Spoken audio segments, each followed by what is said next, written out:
Welcome back to another episode of Delta Waterfowl's The Voice of the Duck Hunter podcast. On today's episode, I'm joined by my Delta Waterfowl coworkers, Matt Chouinard, Mike Buxton, and Chris Nicolai, to discuss results from this year's waterfowl breeding population and habitat survey. We covered a wide variety of subjects, including when, where, and how waterfowl breeding population and habitat surveys are conducted, total population, species by species, and regional duck data, and everyone's favorite, predictions for this upcoming hunting season. With that introduction, let's bring in today's guests. Gentlemen, welcome to the Delta Waterfowl podcast. How's it going, Joel? Good. That was Matt Chouinard. Who else? Who's up? Thanks for having us on. Mike, first-time guest. Welcome. First-time guest, thank you. And? Cool. And Chris Nicolai here. Yeah, it's pretty cool that four of us are all on a podcast together for the first time. It is. Yeah, it seems like most of the podcasts are with, well, they are. Most of them are with outside guests. Most of them not in person, but we're sitting right here at 1412 Basin Avenue in Bismarck, shooting the breeze, talking ducks. So exciting. Getting ready for the fall. That's right. That is right. So just real quick around the table. Again, you heard the introductions, but just get a refresher for who you're listening to. I'm Joel Bryce, Chief Conservation Officer. Chris, why don't you just do a real super quick intro of yourself? Yeah, I'm Chris Nicolai, the waterfowl scientist for Delta. Right on. How long you been here? Since just right about 4 years now. 6 with wind chill? Yeah, especially after this last winter. That was the worst cabin fever I've had since my undergrad. Next, around the horn. Matt Chouinard here, Waterfowl Program Director. I've been with Delta, I guess, full-time since 2007, so been that long. 15, 16 years, somewhere in there. But you had a history with Delta before then. What's that? Right.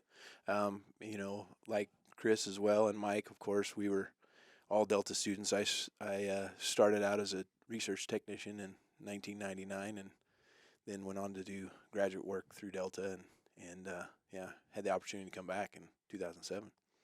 It's good to have you, Mr. Henhouse. I know you don't, that's a way oversimplification of what you do here at Delta, but we'll get into that another time. Yeah, sounds good. Yeah. Mike? Mike Buxton, also Waterfowl Programs Director. I've been with Delta full-time now, or a little over 10 years. Started as a technician back in 2008, and that morphed into a graduate project, and that morphed into a job. So, well, it's good to have you. Thank you. I have to point out, you have a radio voice. Do I? Yeah, you do. Yeah, pretty good. I certainly don't have a face, or I certainly have a face for radio. No, well, that's good. Yeah, I guess this is just a little bit of a glimpse into the office life here. It can be fun, but we love what we do. So why not have a little fun in the process? So we're here to talk. Thanks, guys. We're here to talk about the 2023 Waterfowl Breeding Population and Habitat Survey, the results. But of course, we'd like to do some education here as well. And every year there are results published about the breeding population, about the water conditions, the fall flight outlook, and regulation setting process. So we're here to break all of that down. Before we get down into the very specific results, I did want to share with everybody the macro results, the big picture results that have been out there. Let's see, guys, we have a press release out there. Matt, you and Frank did about a 6-minute video. People can find it out on social media. Probably an article coming, things like that. Any other locations that people can go to find this information that we have out there already? Not sure. I'm sure it's on social media, of course. I don't know if you already mentioned that, but I did. I did. And then all the I wasn't reports, listening. all the reports we're going to mention, are all on websites as well. And getting ready for this, you can find the federal survey on their website. You can find Minnesota, California. Mike was looking for the Wisconsin. There's a lot of places to find the official reports from the agencies that did it. So, Chris, as a former Fish and Wildlife Service employee, do you remember the website to go find some of those? Boy, I don't, but just simply Google 2023 waterfowl status update. Usually pops you right to it. The Fish and Wildlife Service website's changed a lot in the last year, 2 years, so I think even if you provided someone a link, it don't show up. Yeah, Dr. Google is my friend most days of the week. Okay, so just going to read off the big. I think this is the punchline that I think most people have heard already. So the breeding pair counts 32.3 million breeding pairs of ducks. That's a 7% decrease from last year, and it's also 9% below the long-term average. I personally, when these numbers came out, they caught me off guard in the sense that, we had, I think, Chris, you mentioned it, we were just buried in snow last winter, buried for a very long period of time. And it's been a pretty wet or stable year, but I think if you always, what like Frank Rohr likes to point out is it's so the breeding population is from last year, right? This year's breeding population is last year. So if you're looking at a decrease, that decrease probably came from last year, right, guys? Correct. That's correct. Yeah. Did these results catch anybody by surprise, or did anyone say they saw it coming? I thought that the production last year was better than this would have displayed, but at the same time, the prairie fowl region is very big, and so we have a kind of a snapshot of what we deal with locally here in the Dakotas. But there's a lot of stuff going on in Prairie Canada, and Prairie Canada was pretty dry last year, and so and even here in the Dakotas, we didn't get a whole lot of precipitation throughout the spring and summer to keep those pond numbers up, and so kind of looking back at things, then I guess I was initially surprised, but when I think about it, I'm really not. Okay. Well, how about you, Chris? Yeah, well, I mean, just thinking a little bit about what you were talking about. Where the BPOP is basically last year's numbers. So the way I think of it, just because I'm a total numbers guy, is we've got last year's BPOP minus those birds that died for whatever reason, plus the birds that they raised last year. So last year we're always talking, every year we talk about production drives harvest, which is correct, but it also drives, as you mentioned, next year's BPOP number. So yeah, so it is impressive. As Buxton mentioned, it's all the spatial variation, and we live here in North Dakota. We don't get to go see, the northern prairies, the parklands, as often as we'd like to. And, for many of us, for many years, we haven't even gone further north than that. So yeah, from our window here in North Dakota, things haven't looked that bad for this year and last year. So it is catching us off guard. But you just got to think about, I talk with farmers and friends in Saskatchewan and Alberta all the time, and they're in like the 8th year of an agricultural crisis due to drought. So you hear it loud and clear. So it's not surprising when you think the bigger picture. Well, no, that sounds good. Chris, I'm going to give you a challenge. The breeding population and habitat survey, can you just give the quickest, biggest picture overview of what it is, when it takes place, where it's conducted? Yeah. No, it's cool. And as you mentioned, my postdoc stuff helped develop some of these BPOP surveys out west. I participated when I worked for the feds, in some of the BPOP surveys in the west, in the prairies, etc. But yeah, it's actually a really important piece of our harvest management decisions. So all our state and federal partners use this, and provincial partners use this data as part of 3 legs of the stool. So we got BPOP data, we got banding data, and then we got harvest surveys. So those 3 pieces completely fit into AHM so that all our partners can prescribe what the duck season regulations are going to be. It's been a neat process that changed completely in 1995 and turned it into something that's very hard to legally challenge, which is good because it got initiated due to lawsuits, and it's kind of a nice prescriptive approach to what we do. It doesn't leave a lot of room for arguing when everyone's on board, and you bring in these 3 sources of data, just like this one, and you get to criticize it and everything, but it all fits really nice into compartments, into the harvest prescription. So it helps with a really smooth process that isn't, led by emotions and who's the loudest person in the room like it used to be. So the scale of this survey, Alaska, wide swath through Canada down into the central United States. Can you speak to that? real quick? Yeah, no, I was actually going to try to count up how many stratum there are. So there's three things. There's segments, which is the smallest scale. They usually run about 16 miles in length. Those all butt up to each other to make long transects, because you don't want the plane to just fly 16 miles and have to veer off course. And then all those transects are fit into stratum.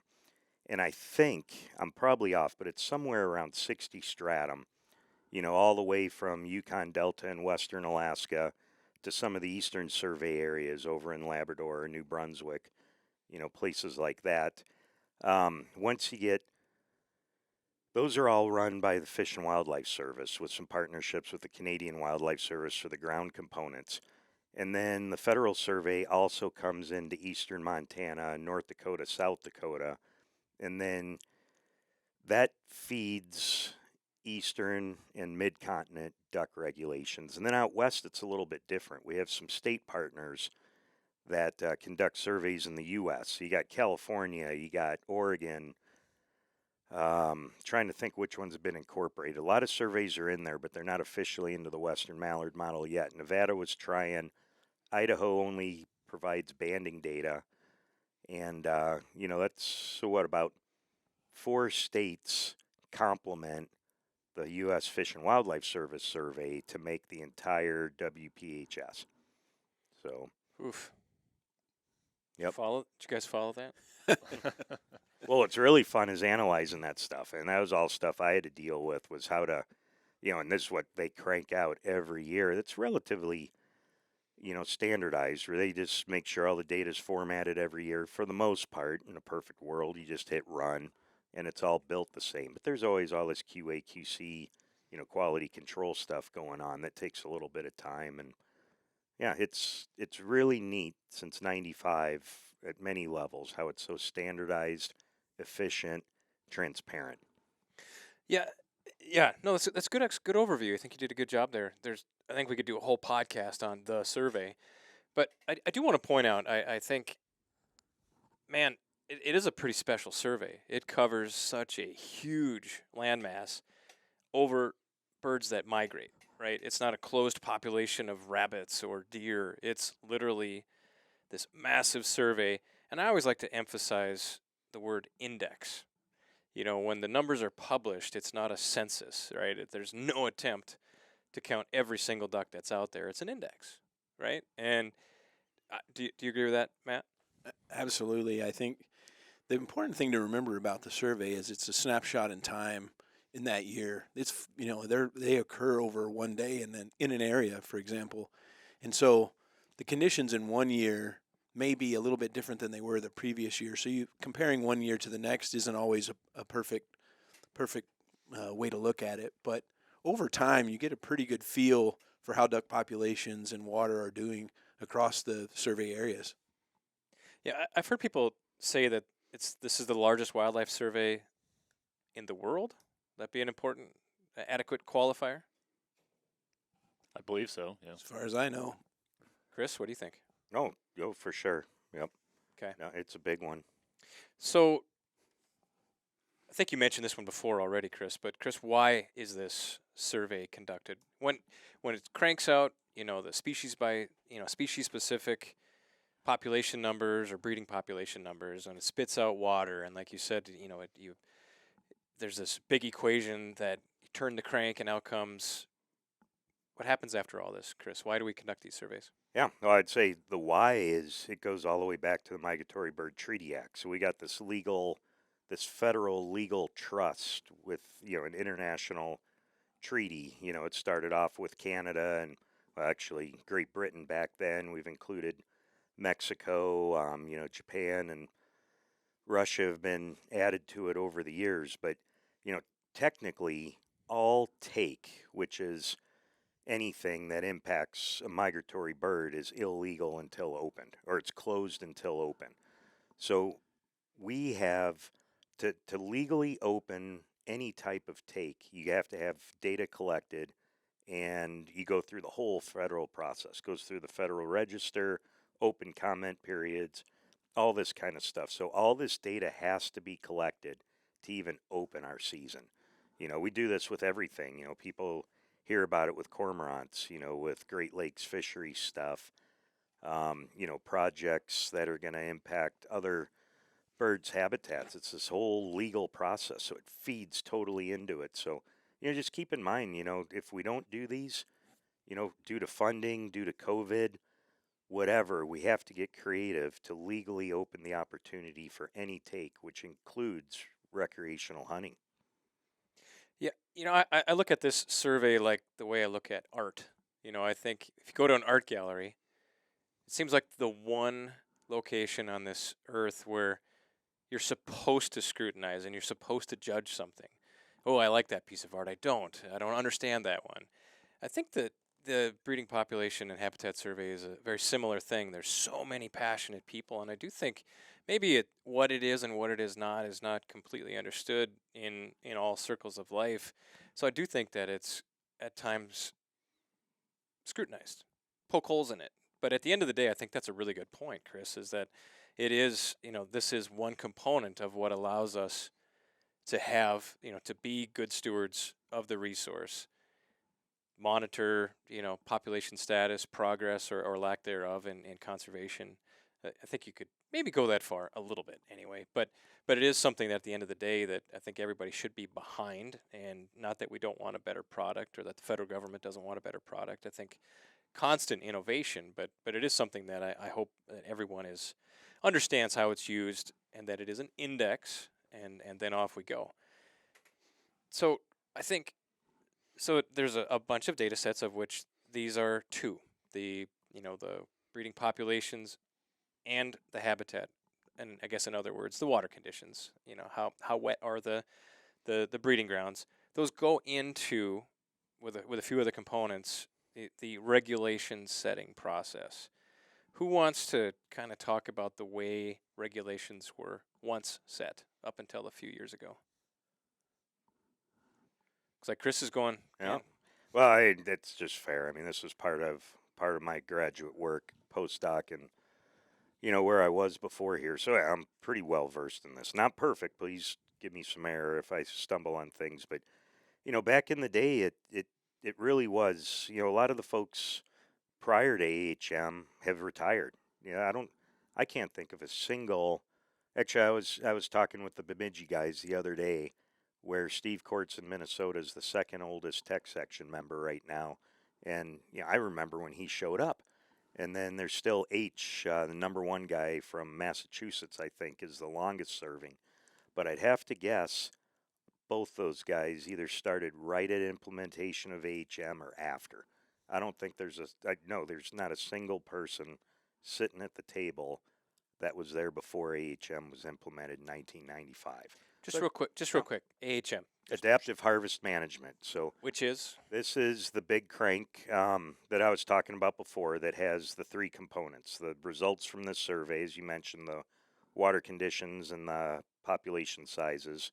You got banding programs that are going on right now. Most of them are closing up today, tomorrow in Canada, closing up in another 30 days in the U.S. And then we have the wing surveys, where when you buy your federal duck stamp and do your HIP survey, you potentially could get asked to save duck wings and goose tails and wingtips, mail them in with envelopes. And those three pieces all fit together into a whole bunch of complex mathematical equations run by the Fish and Wildlife Service that then come right after this, this population status report that we're talking about today.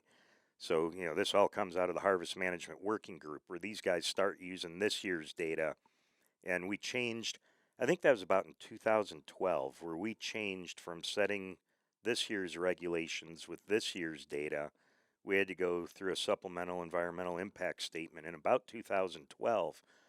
Because of all the regulatory hurdles, no one could get that stuff done. You're talking a May survey, and then being ready for July and August flyway meetings to set regulations. With all the federal regulations for outside comment, review, all this stuff, it made it totally impossible in today's current legal framework to get that stuff out. So we went through this whole SCIS process that kicked it out a year in advance, which I think is really cool. We don't have to go into those reasons, but it allows everyone more time to review and see this stuff. I mean, honestly, people were getting this report as they were sitting down at the flyway meeting to discuss the results. If then, sometimes they could get it later than that. That gets a little squirrely. I mean, could you imagine, having to review this report and in 4 hours you're saying what kind of season we're getting? So in 2012, we started this SCIS process. It lets us do it later. Like right now, all the flyways are meeting last week, this week. I think the Atlantic's next week. I can't remember. And they're reviewing this, and now they get to propose what next year's regulations are going to be. And then they don't have to vote on it and make it official till the spring flyway meetings. It's a way more relaxed process. What was the first year that we were looking a year ahead?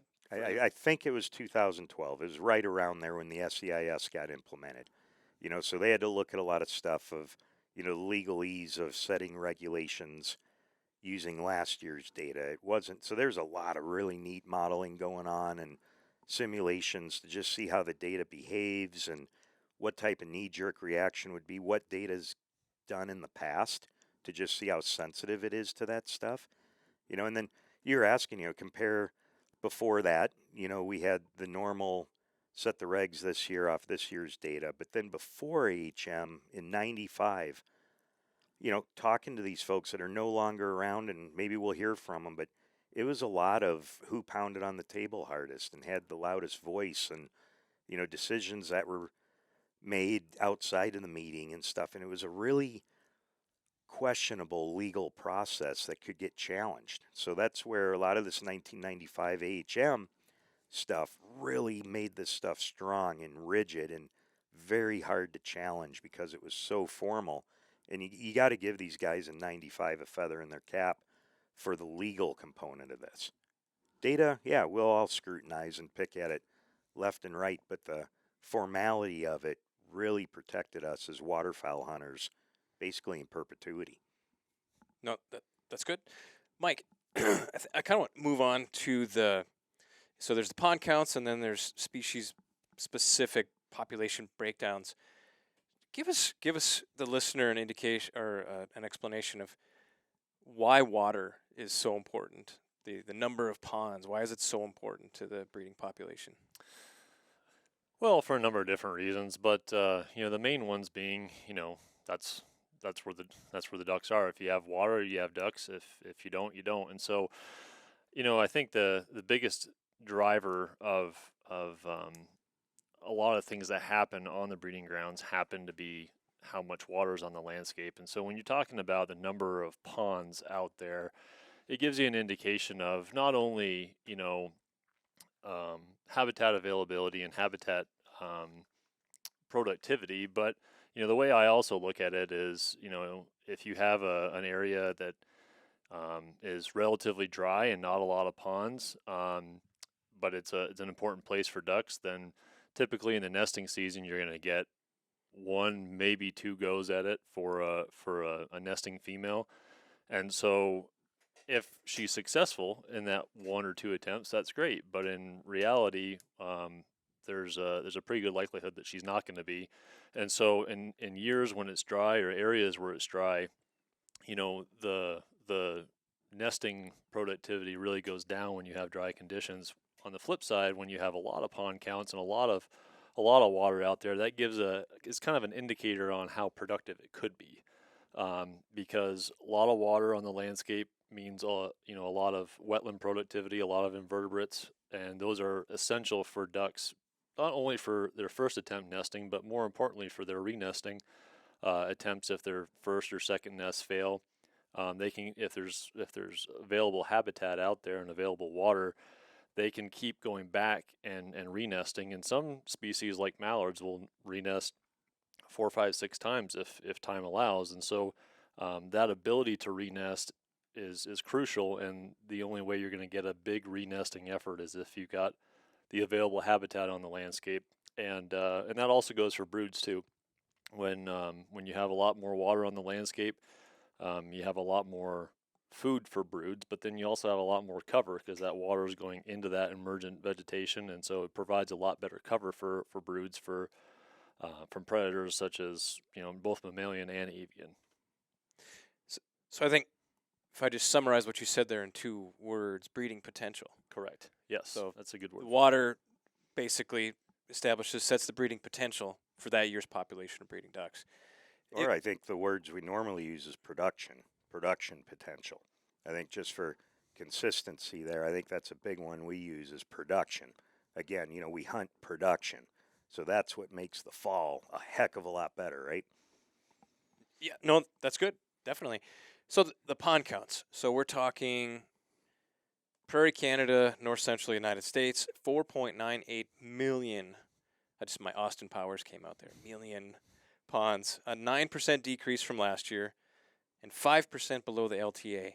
Matt, can you talk about, can you characterize Prairie Canada conditions versus U.S. conditions during the breeding season? So, pardon me, but over the last 10, 12 years, I guess we've talked a little bit about this. The water in North Dakota has been relatively good, compared to other parts of the prairies. But North Dakota is one part of the prairies and of the breeding grounds for most of our ducks. Going back to those years, 2010 to 2013, we had really exceptional pond numbers across the prairies in the U.S. and the Canadian side. For the most part, they were above average in both sides of the prairies. And those are the years that people point to when they talk about how many ducks we had.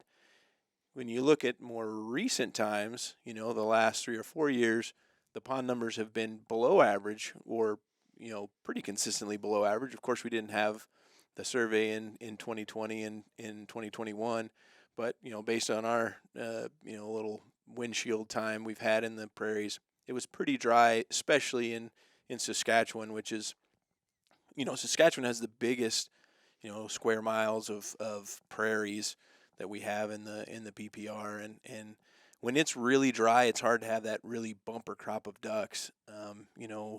Those years, 2010, I hate to go back to those, but 2010 to 2013 are the last times where we just had widespread water across the prairies, and as a result, we had a lot of ducks.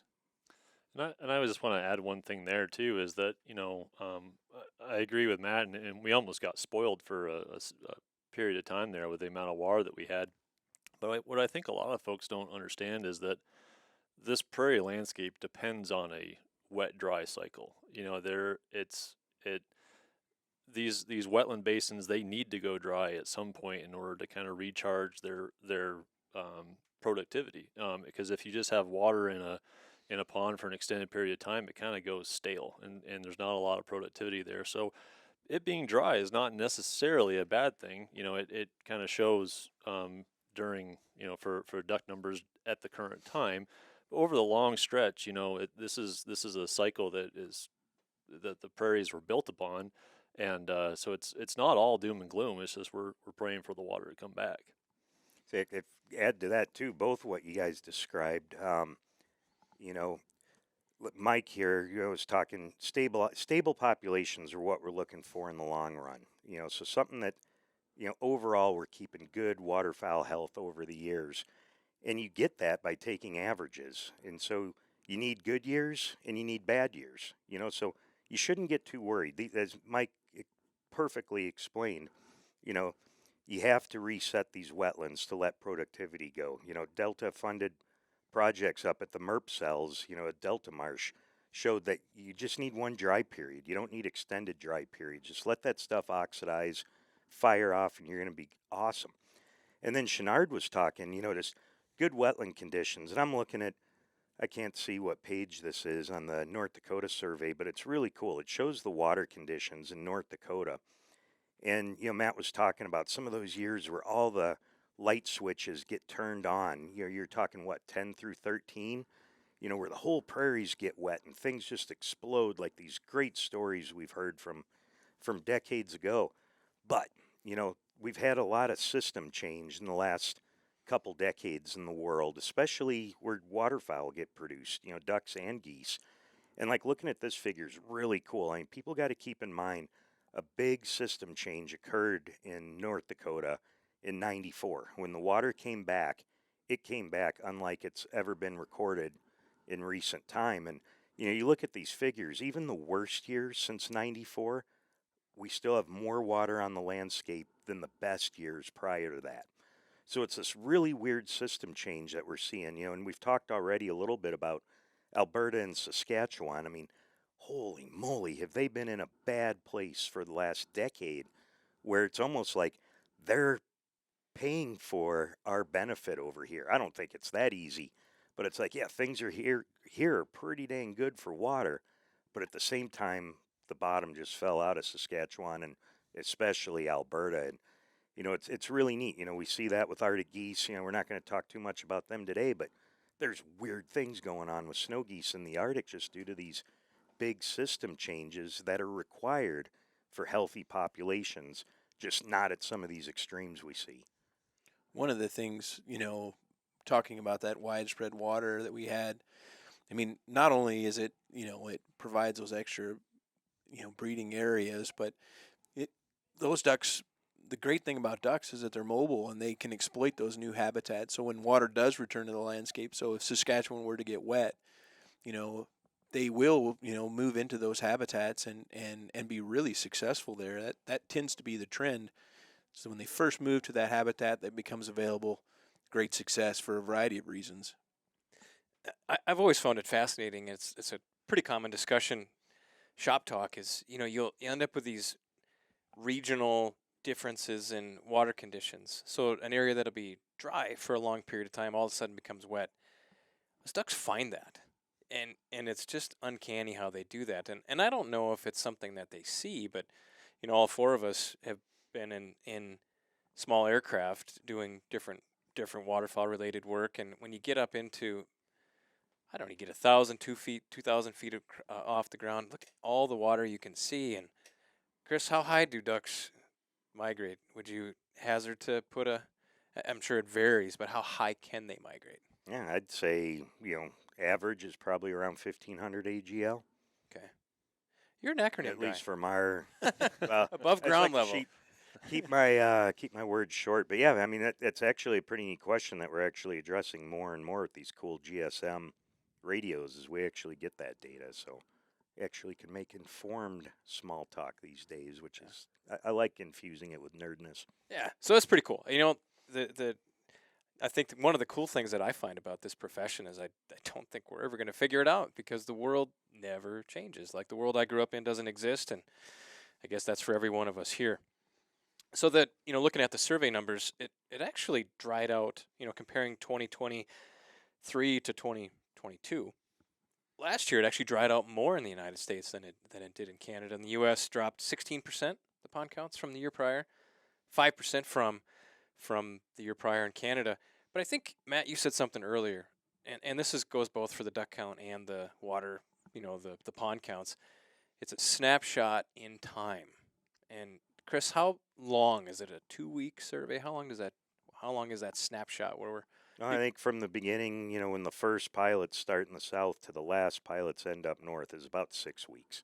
But for an individual survey crew, yeah, it's about 3, maybe 4 weeks in the longest of years. Yeah. Because, one of the things, I'd encourage people to go to our website, go to social media and get, read our release on the population and conditions or the short video that Matt and Frank Rohr did together. But, we had quite a lot of moisture or consistent moisture and a few pretty sizable rain events. And so, you might have a really wet pond count and then you could be followed by drought. And like you said, Mike, if it dried up real hard after a great pond count, that can be real tough on broods, tough on renesting rates. And so, hey, do it the same period of time, year after year, same locations. Again, I come back to the word that it's an index. And so I think we've covered anything you guys feel like we didn't cover when it comes to water. Just, I wanted to kind of point out the great, habitat conditions maps that Mike has created. They actually, looking at them, our expectations on how good the habitat was from just, we had all this snow and we had all this, moisture.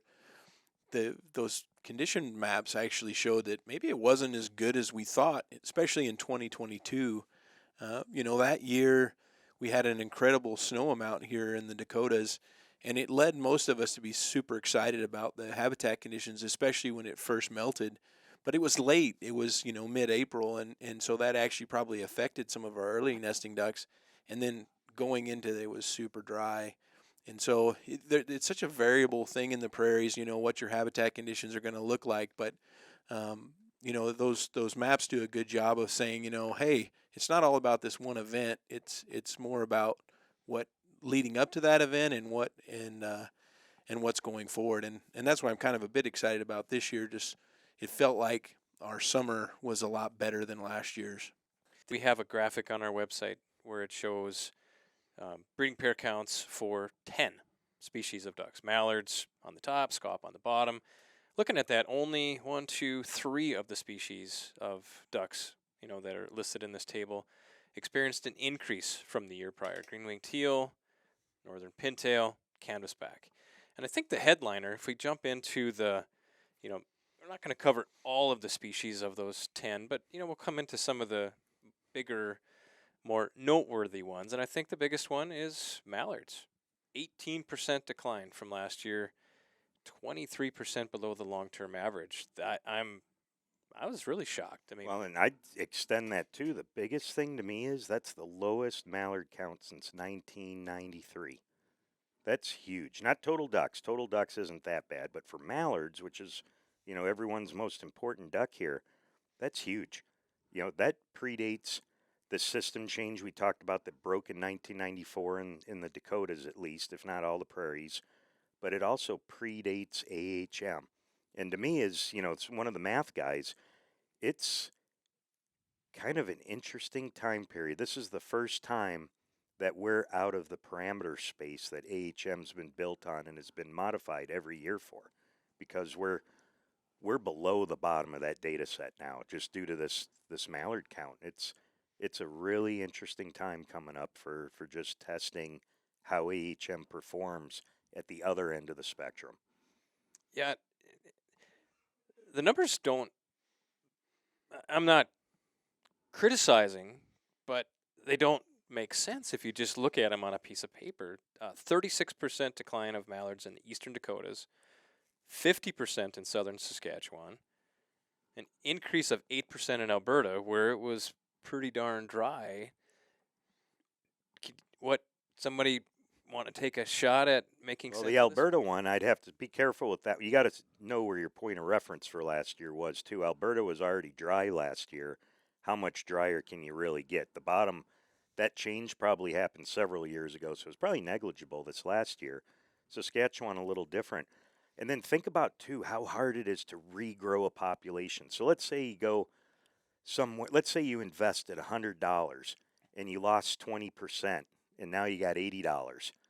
You don't need to make 20% to get back to your $100. You actually got to make 25% to get back to that value. So that's where a year like this year, where we're predicting, hopefully our fingers crossed, a really good production year, that it's got to be that good. We call that a geometric mean. You can't subtract 20% and add 20%. The game don't play that way. But it lets us, we're set up, hopefully, to maybe regain some of our losses from last year's BPOP plus production that was a loss. And I think with the mallards in general, just kind of the across the board decline for mallards, it kind of goes off of what Matt was talking about earlier with the Canadian prairies being in a long-term drought. And I know Frank mentioned this on the video that he and Matt did, but you got to look at at where some of these species breed. Mallards, they go everywhere. They're anywhere and everywhere. They go all the way from, they cover the entire survey area. And so when you have, 2/3 of their core breeding area being a drought, it's going to have an impact, as opposed to, a species like I'm going to pick on green-winged teal, for example, that are up in the boreal with much more stable water conditions. They're in a kind of a more unique area or more focused area, but mallards are kind of all over the place. And so when a big event happens where you've had a prolonged drought period of low production for a significant portion of their breeding range, as Chris said, it's going to take a while for that to kick back. And that's a great point too. Keep in mind, this BPOP survey was designed for mallards. The borders of it were for mallards. I mean, there's some exceptions for sure, but I'd say for any species reported in this status update, mallards are the one that should be captured the best. So the fences around them for the most part. But then you get something different, like I'd go pintail. Pintails are the nastiest. They're pretty cool. Genetically, they're the same around the northern hemisphere. They're the only puddle duck like that because they just go everywhere. Our partners down in Louisiana and Texas have put radios out, and a proportion of their birds are actually breeding in Russia. So here's a bird that doesn't even play by the BPOP rules. So it's interesting, you look at how, this 24% bump in pintails is high. That's what we're celebrating this year is that one, but that's shockingly high. Where a mallard, that fence is around them so much better, where the fence is basically burned down and trashed for pintails. They got a lot of places they can go hide for this year and maybe even next year, where the mallards, they got to settle somewhere. You're hoping mallards are going to get counted. If they're not here because it's dry, they got counted up there because that fence is pretty dang good, right? So that's where it's neat with mallards and a lot of these prairie obligates. Let's throw in blue-winged teal and probably redheads as well, gadwalls. They're kind of cool that they stay within that fence. But then you just blow it out of the water with golden eyes and ringers and pintails and green wings too, like you mentioned. And it's really neat to learn and see how these do. And just to think about what this data really encapsulates, and like pintails, it's just like, their fence doesn't even exist compared to like a mallard fence, Yeah, you'd mentioned pintails, 24% increase from last year. I think pintail, if I'm reflecting back on the years of conversation about pintail, there's always this notion that there's somewhere else. Like if the population goes down, they must be hiding outside of the survey area. I don't know where that is. Like a Lion, the Witch, and the Wardrobe kind of scenario pops into my head. And then this year, 24%. Where were they hiding during last survey? Chris, do you any notion to that just a species is in a location that is not able to be surveyed? Oh, that one intrigues me a lot. That is a big jump for a population size of a duck, not by strata or by breeding region at all. Those are you're kind of compartmentalizing stuff, and you can allow your estimates to bounce. But when you're dealing with that whole global population, we call it, that's an interesting jump, and it really, I think, supports more of that idea of that BPOP fence, that the pintails just knock it down. They don't care about it at all. So I think that's what it was maybe last year they were outside of that fence and missed the survey, and all of a sudden the conditions, especially in North Dakota's pintail population, went up, 40% itself? 47%. 47%. That's friggin' huge. And that attracted them. They were outside of the fence last year, and all of a sudden, in they come, and they got surveyed in that fence this year. And, that's some of the hole poking that you were talking about before. I mean, we look at a bunch of different ways, or a couple different ways, to enumerate, to count birds. Do we do it from an airplane with some cool corrections from some people on the ground, or some other people, get creative and use these other ways to count ducks from banding data? And, those stories fit together pretty good and really lends, when you start thinking about this stuff a little bit more, that they are existing outside of that BPOP 60 strata fence. So it's pretty cool. You got to keep that rescue component of a population healthy so that when conditions line up like it appears it did in North Dakota this year, that they can move into it and pop and make that 25% on a 20% loss. Or bigger, right? That's what we're really hoping for. Yeah, I think of the three species that fared better, at least or more represented in the counts this year, Mike, you mentioned green-winged teal up in the boreal, more stable. Could explain those away. Pintail, Chris, I think you just gave gave an example there that they just perhaps, we don't know this, we're just spitballing here, that perhaps they were outside of the area surveyed last year based on water conditions and the location of those water conditions. Perhaps they came back into the survey area. Matt, what about canvasback? That was the only other duck that went up. Canvasbacks are another one that kind of, some of their primary breeding areas are the parklands of Canada, and where there was water in Saskatchewan, Alberta, Manitoba, were the parklands. They have a little more consistent. They're on the edge of that boreal forest. That's the canvasback's primary breeding areas in North America, or their highest density breeding areas. So it kind of makes sense that they, 6% isn't a huge increase anyway. It's probably a small blip there, but where they are, there is some water, and there has been some water. Okay, yeah, I guess the only other one that I would have thought maybe would have followed the trend line of green-winged teal would have been widgeon. Tend to be a bit farther north, but they like Saskatchewan as well. I think widgeon have a lot in that that kind of native pasture of Saskatchewan. I remember finding lots of widgeon nests in the snowberry patches in Saskatchewan, and with it being particularly dry, I think it was going to be a tough on them as well. Okay, let's move on to maybe more of a regional view. I'm talking regional. We're talking the different flyways, different parts of the U.S. and Canada. Chris, Eastern Survey Area, slight decrease in mallards. Yeah, and you picked the one that I didn't pay that much attention Who to. did? Who's got Anybody? Any of us read the Eastern stuff during lunch?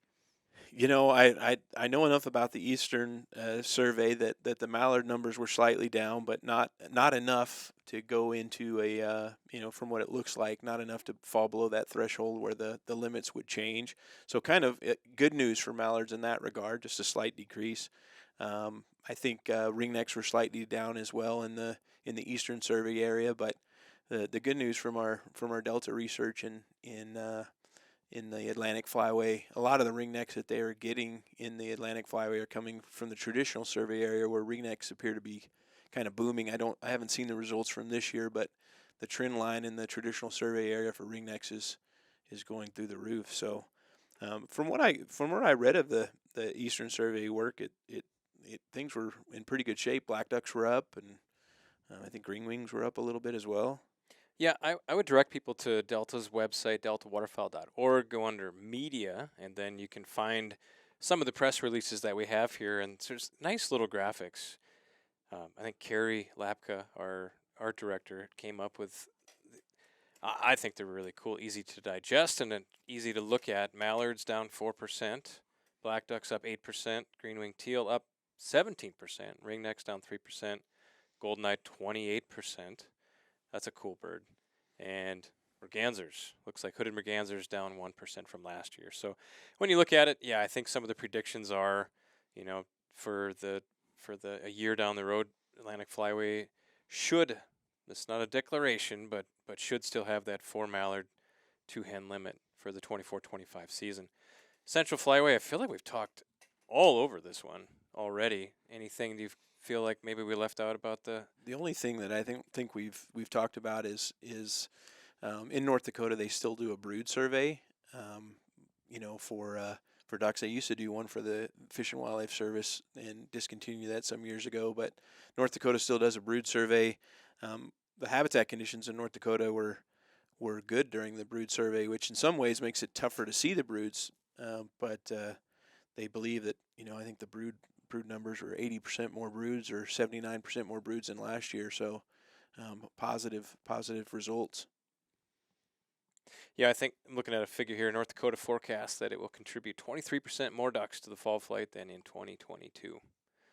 I think that comes out of the North Dakota Game and Fish report. Yep. So that's a good one. Mississippi Flyway, who's covering Minnesota, Wisconsin? Well, I just took a look at the Minnesota and Wisconsin numbers, and just kind of as a synopsis, Minnesota in general, looking at their pond counts anyways, their total pond counts were about 16% below what they were last year, but they're 11% above their long-term average. But what was interesting is Minnesota does a good job of breaking out the types of water that's out there, and so when they look at type 1 ponds, which is the kind of like that more sheet water type pond, they saw an 85% reduction from 2022. So I think that really speaks to the fact that Minnesota did not get a big benefit from a lot of that spring rains that the Dakotas got to keep those wetland conditions in good condition, because they're bigger ponds, they're bigger lakes. Obviously we're staying dried up a little bit, but not nearly as much as their type 1 ponds. And then as far as their ducks go, their mallards were about a 4% drop from last year, but and 3% below the long-term average. So nothing dramatic there. Teal, about 20% below their 22 number, and 40% below their long-term average. And I think that's a pretty good indicator of, again, those type 1 ponds were gone, and so you didn't have as many teal settling in that area.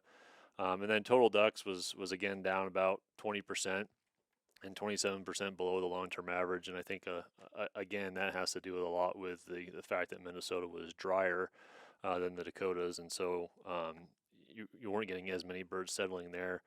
Wisconsin's a little bit of a different story still. Especially now, they're definitely on the drier side now. But their mallards didn't really change too much from last year or in relation to the long-term average. Their teal was actually up 6% from last year, but still 9% below the average. And then their total ducks was only down about 3.5% from last year, which is just shy of 25% above their long-term average. So, Wisconsin, for the most part, I'll call it stable in comparison. Minnesota just certainly a little bit drier and a little bit fewer ducks. Okay, no, that's good. I think to round it out, Chris, the Pacific Flyway, I think Oregon, California tend to look in those states. How would you like to describe the status of the West? Yeah, no, I mean, lots of snow this year. Some areas record all-time depths of snow. So it's really cool out west is you don't just have this 3-week thaw that all the water's on the landscape. What it is, a nice slow thaw all summer that comes off really fast in the spring and then starts evaporating and transpirating and everything like that. But you keep getting all these shots because it keeps taking forever for all that snow to come, or the snow to melt and, arrive as water in the waterfowl production regions. And so it's pretty cool. Their BPOP number actually increased a little bit in California this year. I wasn't able to find the Oregon survey. But California and Oregon really drives that lower. The Pacific Flyway is very different. It has a lower component of the mallard population versus the northern component of the population.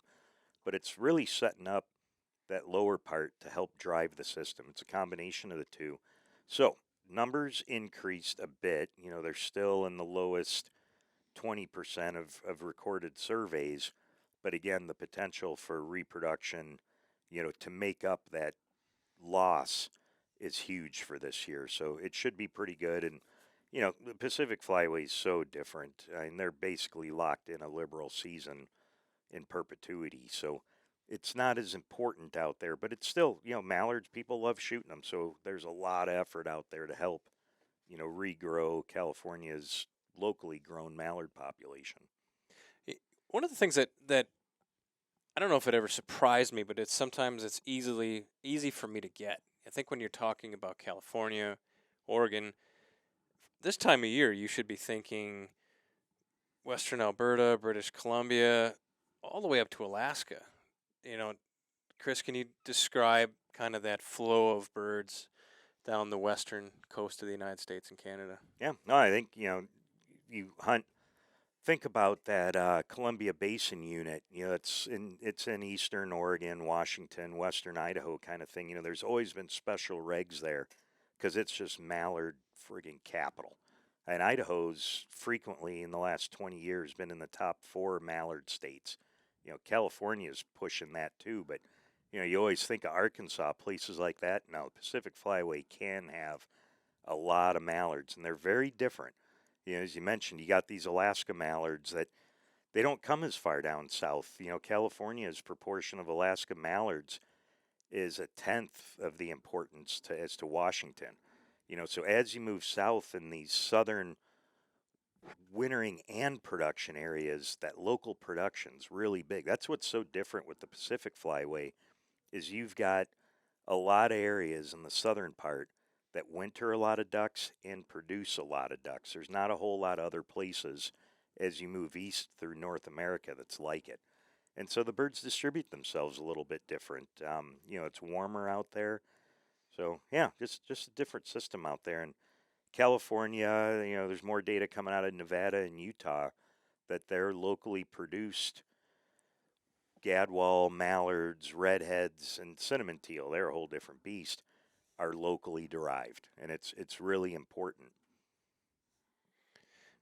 I'm going to keep going back to Delta's website, media press releases. There's state-by-state conditions. The Oregon, 40 total ducks, 43% down from last year, 26% below the long-term average. Mallards, which is noted as the state's most abundant breeding duck, down 14%.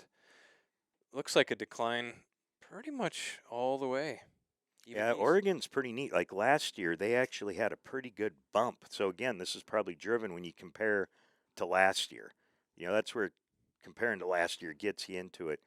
Is last year they actually had a substantial improvement, if I remember right, that a lot of people were relating to, the worst recorded 3-year drought in California's history ever.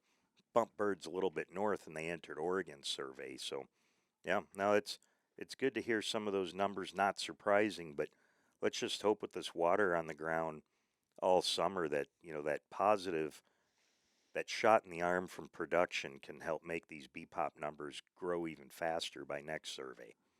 Yeah, I think Oregon. Growing up in Wisconsin, it was Oregon, but it's Oregon. I can catch on.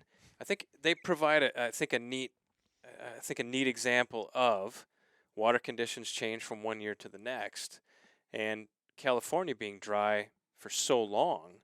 One of the I'm reading here where some folks saw the decline coming for Oregon simply because with the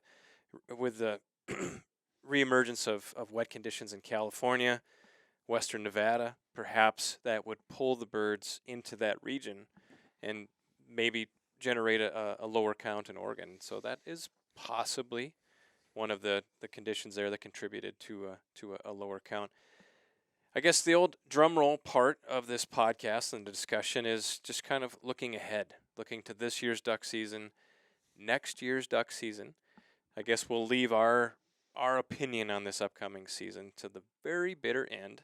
But Chris, when should hunters start to look for when the 24-25 hunting season is set? When will that come out?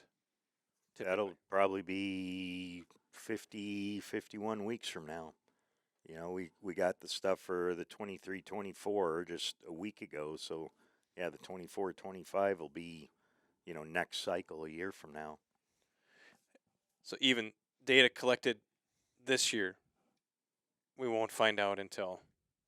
Oh no! These BPOP, this status report's getting talked about at flyway meetings right now, starting to set the 23-24 regs. You're asking 24-25.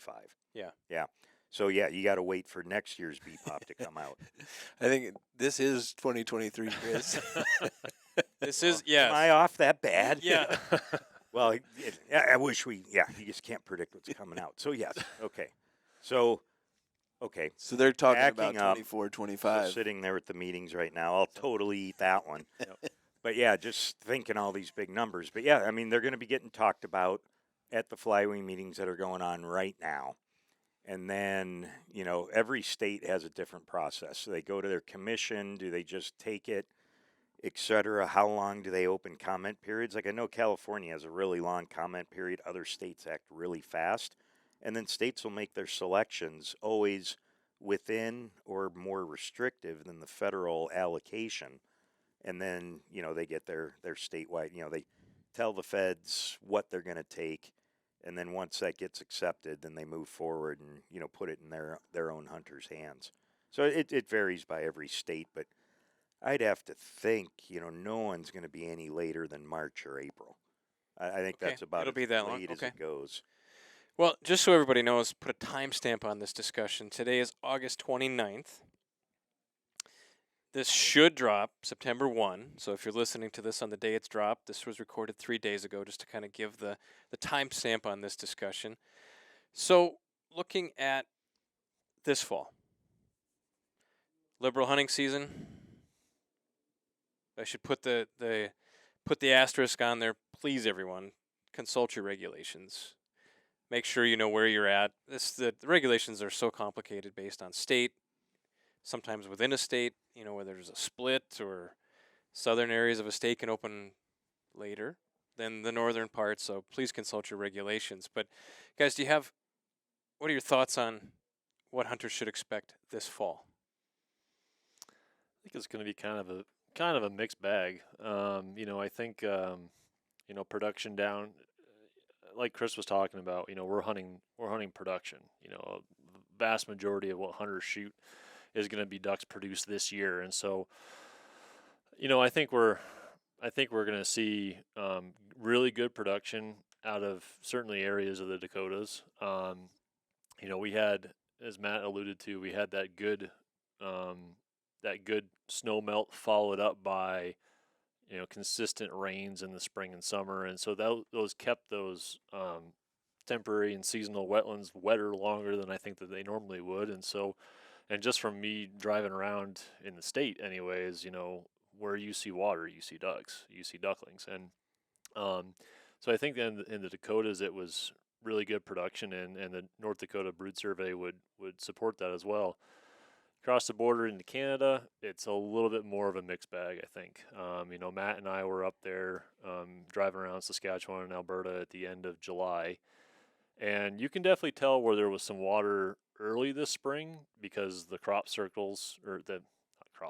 areas where crops didn't get planted, suggesting that there was water there, but is pretty much bone dry now. Areas of Manitoba, certainly big areas of Saskatchewan and southern Alberta for sure, are pretty dry. But there are pockets of areas of the Parklands and the Canadian prairies that I think are still doing okay.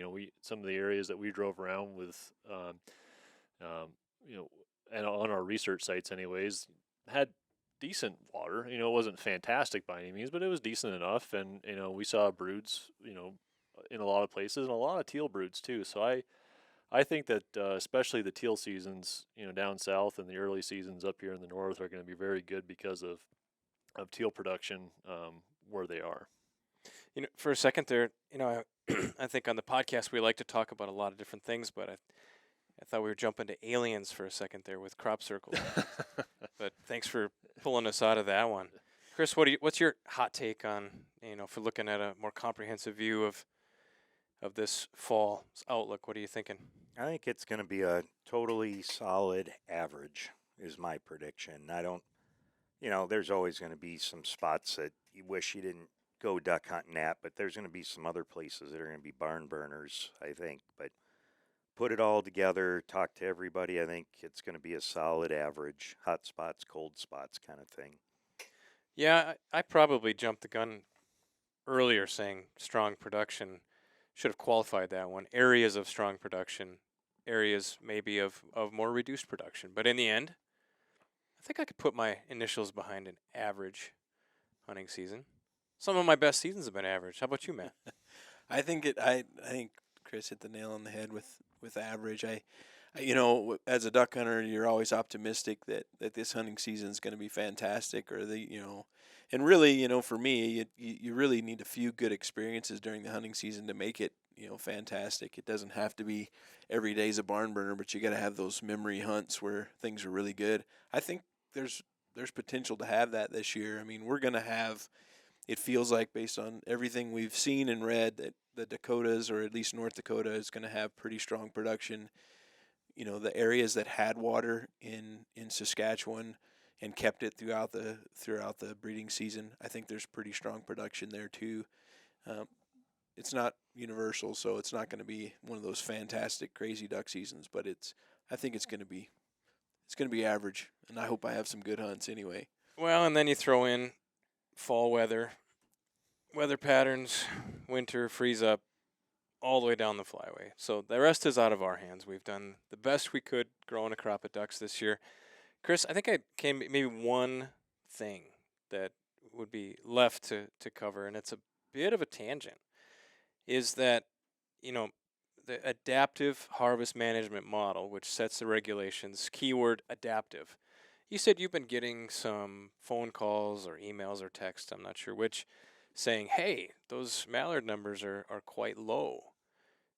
Should we be concerned about hunting seasons changing from a liberal to moderate framework, and this notion that years ago that may have been the case, but can you speak to that's this year's mallard population lands us in or last year's lands us in a liberal population, but I guess the underlining of that word adaptive.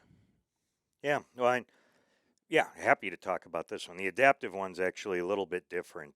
It's not just move because you want to. It's actually move because the data tells you to, is how AHM actually works. It's a common one in classrooms where you learn about, it's not just you made a change. So it's neat. So what happens if you go ahead and grab, and boy, it's the Harvest Management Working Group report. They actually show you that process of adapting, where they have a whole collection of all the matrices between bee pop and pond count as they changed over time, because they're really cool. That's the neat thing with the process, is it actually updates the available information annually. So you're not set on this figure or this table that was made in 1995. It's actually adapted over time. And a big one that just happened in the last couple years is the inclusion of U.S. ponds into the AHM matrix as well, which, I've heard some people say, well, that was up, timely, they do that right before it dries out. And it's like, well, no, this is everybody working together in an iterative process, and they made the AHM process better by adding this information. And it just happened to be right now, but it helps us have some more information for the whole system. Because if you took one of the last matrices that was created through the AHM process and put this year's information into it, we would have fallen into a restrictive year. But this year, the way the matrices are, I think each square, as you go up and down with bee pop, are 250,000 birds in each square, and we're actually 6 of those squares away now from a moderate season. So we're actually we're a little ways into the liberal package. We've been way further liberal in the past. But it's not like we're right up against this restriction. We're actually in a pretty good spot. But as I mentioned, way back in the beginning of this, we're outside of our, 28 years of AHM right now, from 95 to now? Is that the right number? We're lower than any of those prior values. So this is where, as managers, or our managers, since we're not managers, but the waterfowl management community, it's always pretty cool to put those zingers into your data set to see how that predictive ability performs. And as someone that likes to experiment a lot, it's a really neat time. What's it going to do? I mean, there's a lot of us that think harvest isn't a big impact on population dynamics. It's more habitat. So here we are throwing that it's not an experiment. It's a passive set of data that just happened to us. How's the system going to respond? It's a neat time right now as a nerd demographer that's interested in what are the ducks going to do. So I'm really excited for next year. But I'm always excited for that, You do tend to geek out on that, which is good. Geek, Oh, yeah. Geek and nerd are good words in my vocabulary. Bringing it back. So, well, thanks, guys. I don't know. I think that we really kind of took the long way around the barn there and did a good job covering the subject, I think. I guess I'm biased, but thank you guys for jumping in here. We should probably have a few more of these recorded conversations. There's a lot of brain power around this table, and you guys compensate for me real nice. But I appreciate it. Well, anybody, again, Chris Nicolai, Matt Chouinard, Mike Buxton, 3 of our shining stars here at Delta. If you have any questions based on this podcast or any of the work that we have going on, feel free to reach out, call the toll-free number. We have a directory I think you can click through. If not, someone will answer and patch you to one of us. So, again, thanks for everyone's time listening in on this podcast. Thank you, guys, and we'll catch you later. That's Thank good, you. Joel. Thanks.